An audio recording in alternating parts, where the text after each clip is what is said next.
Hi guys, I am going to go over with you one example for your homework tonight.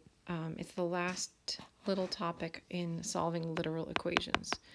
So this is not on your notes sheet, but it is on your homework. And it's a little bit of an extension for you guys for level 3. So one example is if you would see like 1 over A plus 1 over B equals 1 over C. And I asked you to solve for B. And your denominators are basically all variables, right? So think about if they were numbers. If they were like 1 over 2 plus 1 over 3 equals 1 over 5.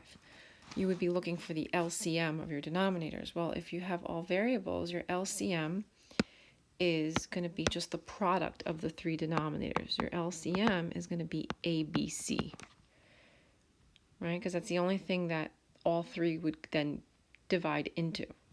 So you're going to multiply each term by ABC. And what's going to happen is you're going to cross cancel. In the first term, the A divides into the A, and you're left with BC times 1, which is just BC. And then in the second term, the B divides into the B, and you're left with just 1AC. And then the last one, C divides, and you're left with 1AB. And now you can solve for B, which is what we're trying to do. So I have a B here, and I have a B here. So I'm going to subtract BC.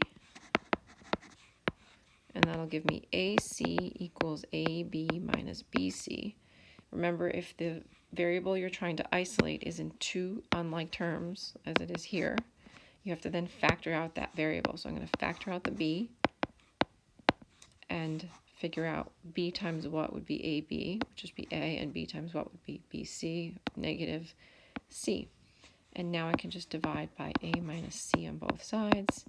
And I'm left with B equals AC over A minus C. This can't be simplified. When your denominator contains two terms like this, like that, two terms, you can't simplify it. Even though you see some common variables, you can't. That's it. You're done. Okay? So this should help you with tonight's homework.